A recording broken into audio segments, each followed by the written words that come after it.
Salam sejahtera Malaysia, denyut nadi suara rakyat bergema di channel ini. Tuan-tuan dan puan yang dihormati sekalian, 20 Ogos ni adalah tarikh yang paling penting, yang paling menakutkan, tarikh yang akan menentukan Muhyiddin Yassin sama ada dia akan terus-menerus turun naik mahkamah, akhirnya merengkok di penjara dan sebagainya, ataupun dia akan menang dengan penuh gaya. Kalau sebelum ini sudah menang di Sungai Bakap, adakah dia yang boleh menang pula kan di Muhyiddin Yassin, boleh menang pula di mahkamah? Belum tentu. 20 Ogos ini adalah keputusan Muhyiddin Yassin bagi makan untuk mengembalikan tuduhan. Muhyiddin Yassin telah memfailkan permohonan untuk mengenepikan keputusan Mahkamah Rayuan yang telah yang dibatalkan oleh Mahkamah Tinggi. Mahkamah Tinggi kata ditolak, kemudian Mahkamah Rayuan akhirnya mengembalikan tuduhan itu. Muhyiddin Yassin dibebaskan sebentar saja, tidak berapa bulan, jadi dia boleh senyum-senyum, mandi dengan senang, makan nasi senang. Akhirnya kena juga. Mahkamah Rayuan dia kalah.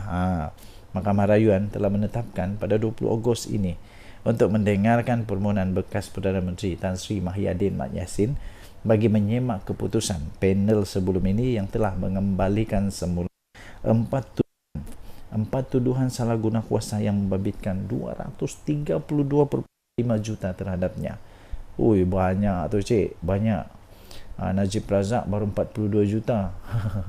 Untuk SRC International ini 232.5 juta. Cik, siapa lebih hebat, Najib atau Muhyiddin? Tapi Muhyiddin belum ditentukan bersalah, tenang-tenang dulu. Najib sudah dalam penjara, tenang-tenang dulu, okey? So, tapi kalau Muhyiddin didapati bersalah, masuk penjara, nampaknya dia lebih terror, lebih hebat, lebih padu daripada Najib Razak in term of jumlah. 232 juta tu. Panel 5 hakim yang diketuai oleh Hakim Azila Nawawi telah pun menetapkan tarikh tersebut selepas mendengar hujahan daripada peguam utama Muhyiddin Yassin, iaitu Hisham Teh Potek, dan timbalan pendakwa raya Wan Saharudin Wan Ladin serta Muhammad Dusuki Mokhtar yang bertindak bagi pihak pendakwa raya sebagai responden. Katanya, kami memerlukan lebih banyak masa kerana kes ini melibatkan isu yang serius. Oleh itu kami menangguhkan keputusan kepada 20 Ogos. Itu kata Aziza. Hakim lain yang bersidang ialah Cik Muhammad Ruzima Ghazali, Ahmad Zaidi Ibrahim, Azlan Abdullah dan Az-Zahari Kamal Ramli. Pada 27 Mac yang lepas, Muhyiddin yang sekarang ni 77 tahun supaya mahkamah mengenepikan keputusan Mahkamah Rayuan sebelum ini yang memberikan 4 tuduhan terhadapnya yang telah dibatalkan oleh Mahkamah Tinggi. Jadi apa yang bakal dia hadapi kalau dia kalah? Kalau dia kalah dalam kes ini, kalah dia akan dapat hukuman apa? Mari kita tengok ya. Mari kita tengok. Tidak ada ditulis di sini, tapi ada jugalah penjara mungkin 10 hingga 5. Kita doakanlah semoga hanya mengikut kepada undang-undang negara Malaysia. Kalau kalah lah. Jangan pula kata ini permainan politik lah, apalah. Ini bukan politik, ini tentang undang-undang. Denyut nadi suara rakyat bergema di channel ini. Jangan lupa tekan butang subscribe, like dan share. Bye-bye. Salam sejahtera Malaysia, denyut nadi suara rakyat bergema di channel ini. Ramai yang bertanya-tanya kepada saya, apa seterusnya yang telah terjadi kepada kes-kes yang melibatkan orang-orang besar di dalam Bersatu yang berkaitan dengan banyak dana ketika Perikatan Nasional Memerintah Negara Malaysia. Dan akhirnya hari ini Adam Radlan memfailkan representasi tuduhan rasuah dan ubah wang haram. Peguam Rajan Navaratnam memaklumkan hakim bagi Mahkamah Session Representasi itu diserahkan kepada pejabat peguam negara pada 4 Julai yang lepas. Timbalan Ketua Bahagian Bersatu, Timbalan Ketua Bahagian Bersatu untuk Segambut, iaitu Adam Radlan Adam Muhammad, telah mengemukakan satu representasi kepada Jabatan Peguam Negara berhubung dengan 12 pertuduhan rasuah dan pengubahan wang haram yang berkaitan dengan projek Jana Wibawa yang dihadapinya. Peguam iaitu Rajan Navaratnam yang mewakili Adam Radlan 43 tahun memaklumkan kepada Hakim Mahkamah Session iaitu Suzana Hussein bahawa representasi itu diserahkan kepada pejabat peguam negara pada 4 Julai yang lepas. Tuan-tuan dan puan-puan yang dihormati sekalian, memang agak mengejutkan bila Ketua Bahagian Bersatu Segambut ini nampaknya telah pun dikenakan hukuman, dikenakan pertuduhan berhubung dengan 12 pertuduhan rasuah dan pengubahan wang haram berkaitan dengan projek Jana Wibawa. Ini pada ketika siapa memerintah? Ketika Muhyiddin Yassin jadi pemerintah. Okey. Tetapi walaupun begitu, ingat di Malaysia kita ada undang-undang.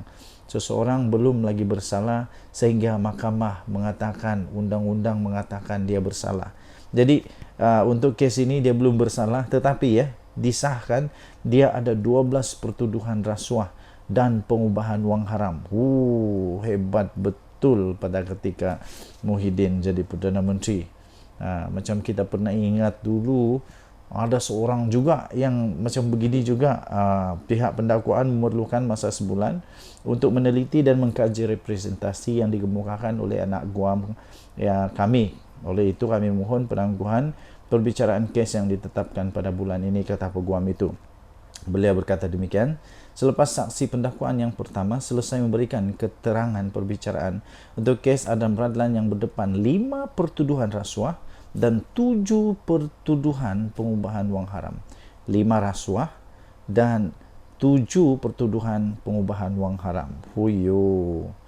Timbalan Pendakwa Raya Farah Yasmin Saleh mengesahkan telah menerima representasi yang telah dihantar pihak pembelaan pada 5 Julai dan memerlukan masa sebulan untuk meneliti serta mengkaji representasi selain tidak membantah penangguhan perbicaraan kes. Suzana menetapkan pada 6 Ogos ini untuk keputusan representasi. Okey, tuan-tuan dan puan yang dihormati sekalian, apa yang bakal terjadi sekiranya beliau, orang besar bersatu ini didapati bersalah? Pertama, dia boleh dikenakan dihukum di bawah Seksyen 24/1 Akta yang sama, iaitu Seksyen semua pertuduhan itu mengikut Seksyen 16/A Akta Suruhanjaya Pencegahan Rasuah Malaysia SPRM 2009. Jadi boleh dipenjara maksimum 20 tahun dan denda tidak kurang 5 kali ganda nilai sopan atau RM10,000 Malaysia mana-mana yang lebih tinggi. Kita tunggu siang keputusannya nanti. Denyut nadi Suara Rakyat bergema di channel ini. Jangan lupa tekan butang subscribe, like dan share. Malaysia kita punya. Cinta Malaysia ku, kita jaga kita. Bye-bye. Salam sejahtera Malaysia. Denyut nadi Suara Rakyat bergema di channel ini. Kekalahan di Sungai Bakap menyebabkan banyak orang berpendapat.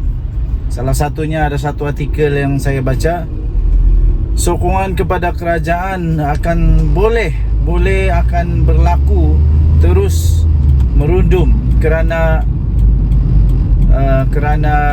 keputusan-keputusan yang diambil oleh kerajaan yang tak populis.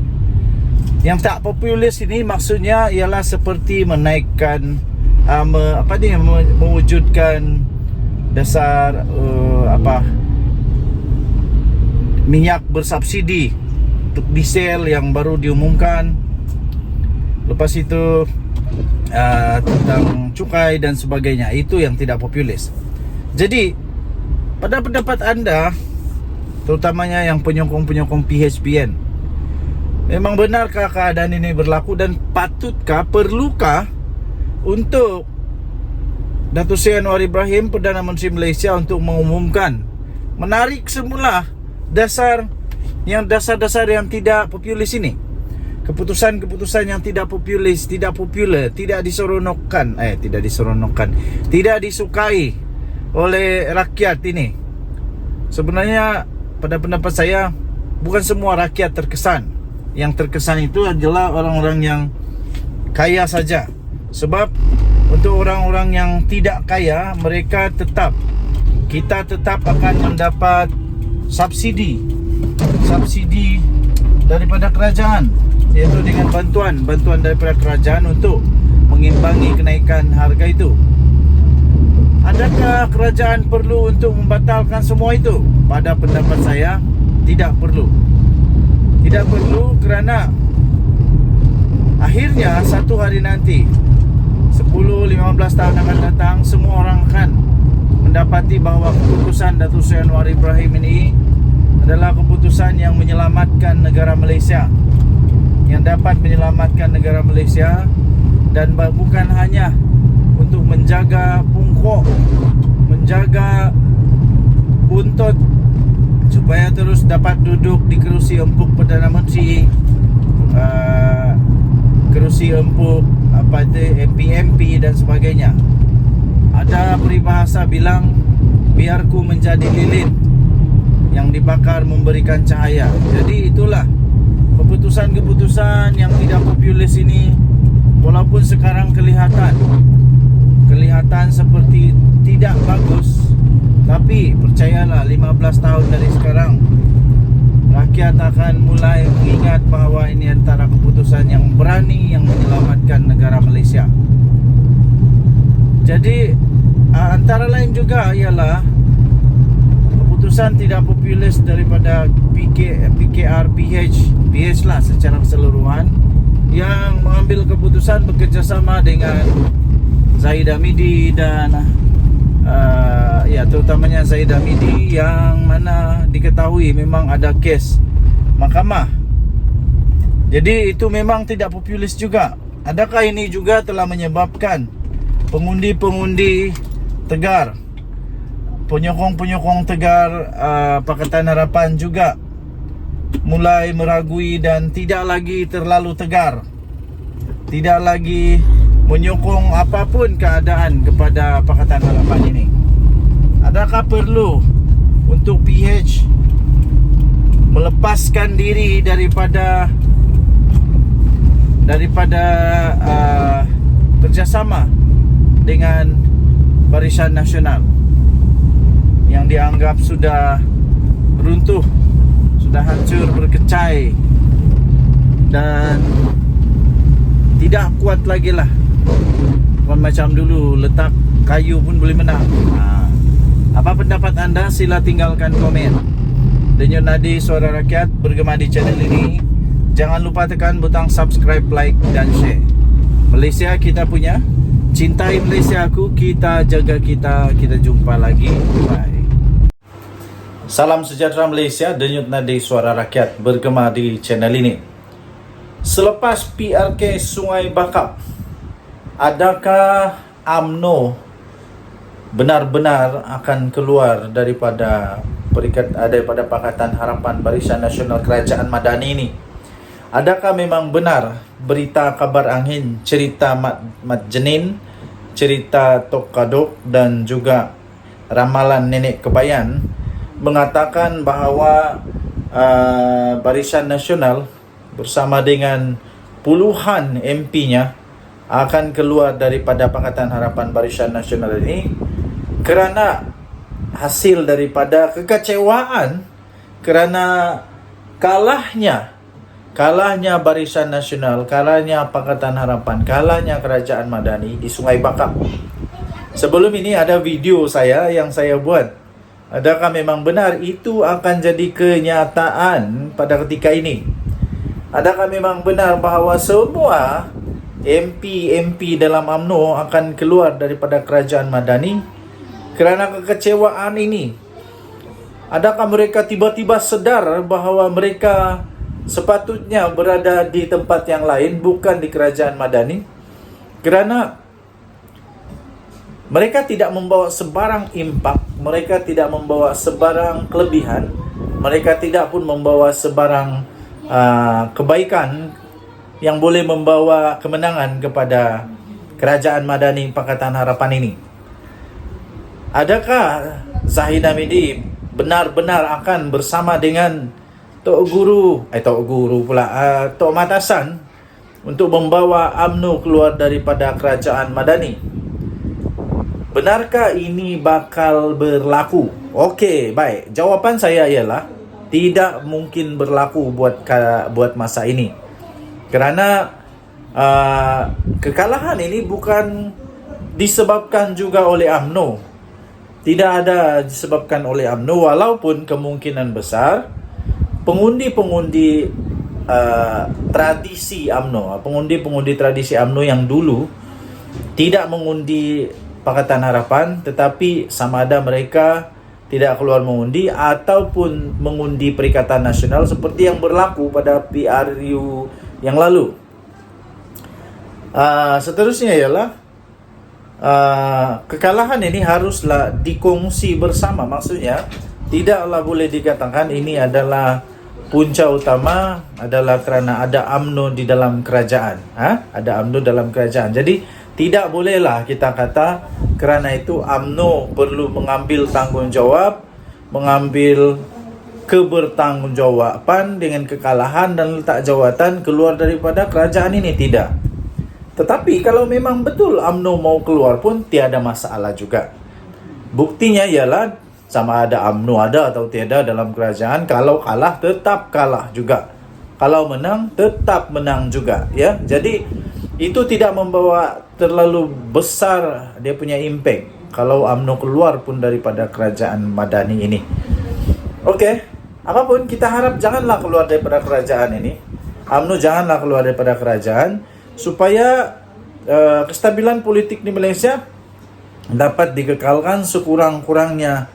Selesailah panggal ini. Biarlah kalau mau tumbang pun biar tumbang pada pilihan raya, bukan tumbang pada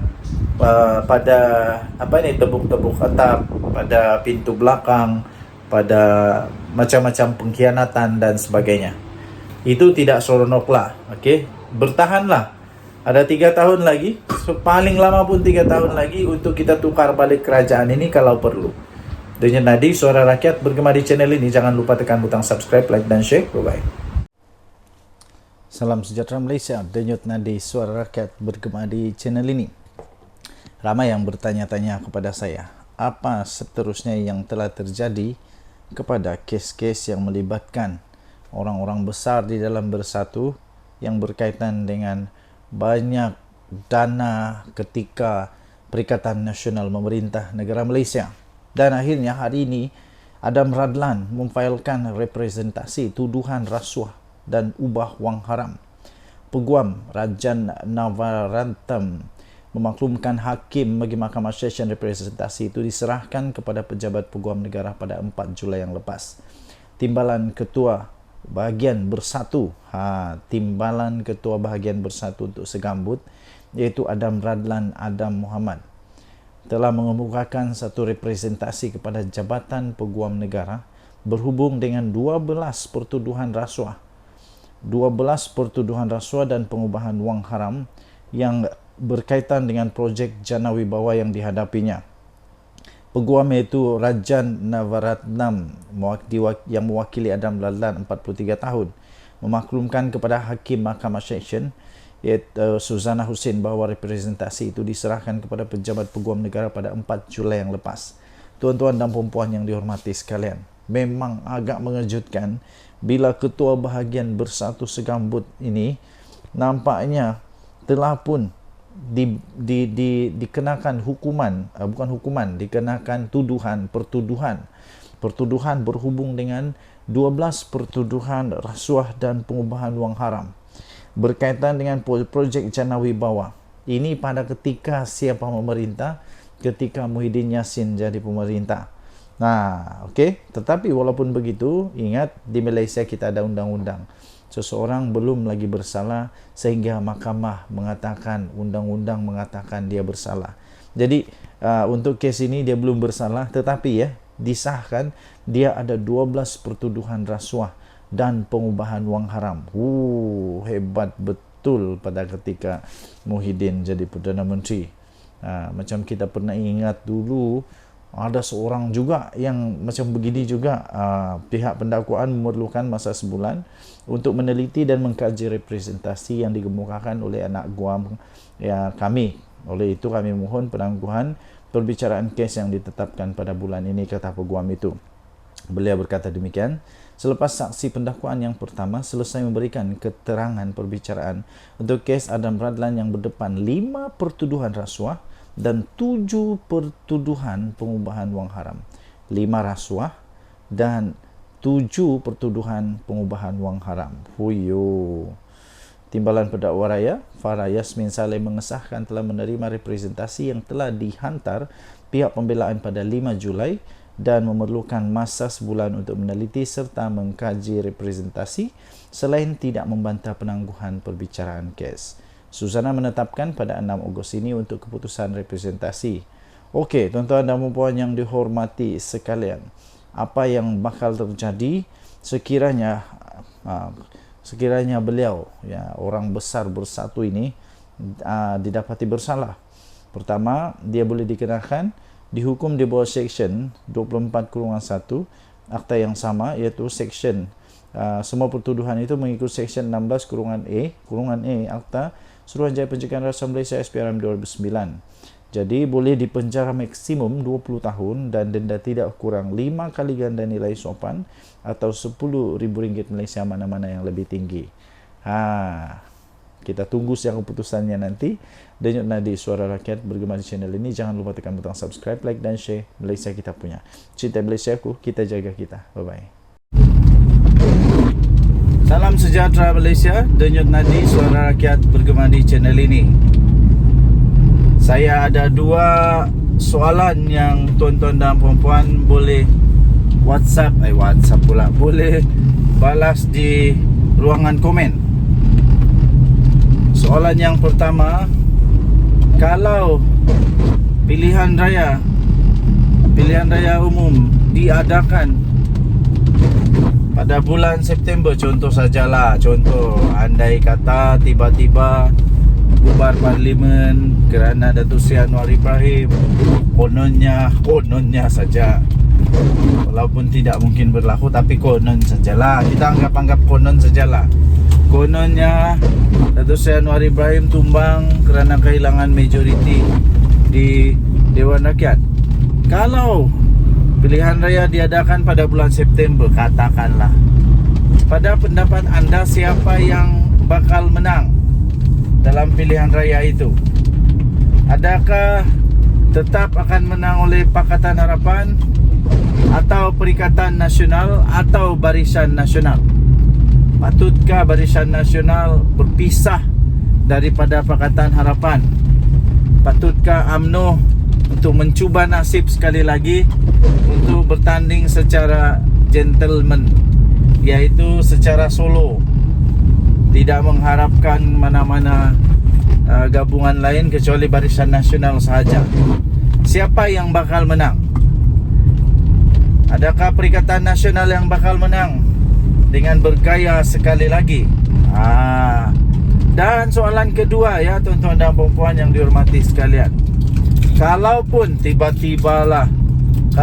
tiba-tibalah Pakatan Harapan kalah, Perikatan Nasional menang, soalan kedua ialah siapa yang layak untuk jadi Perdana Menteri Malaysia untuk menggantikan Datuk Seri Anwar Ibrahim?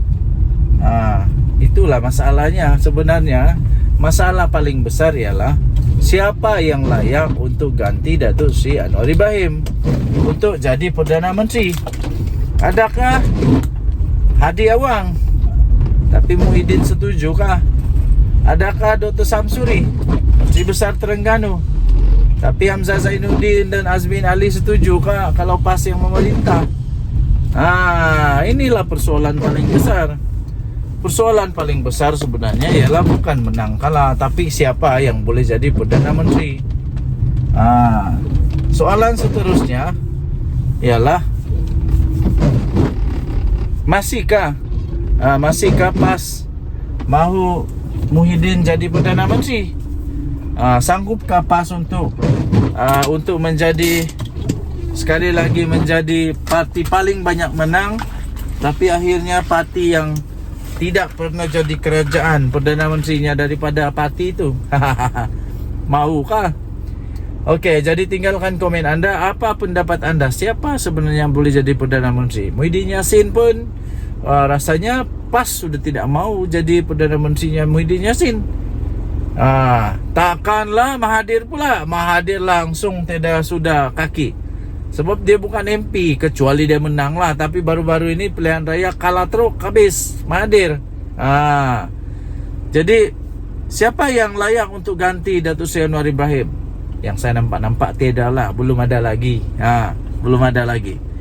Tinggalkan komen anda. Denyut nadi suara rakyat bergema di channel ini. Jangan lupa tekan butang subscribe, like dan share. Bye bye. Salam sejahtera Malaysia. Denyut nadi suara rakyat bergema di channel ini.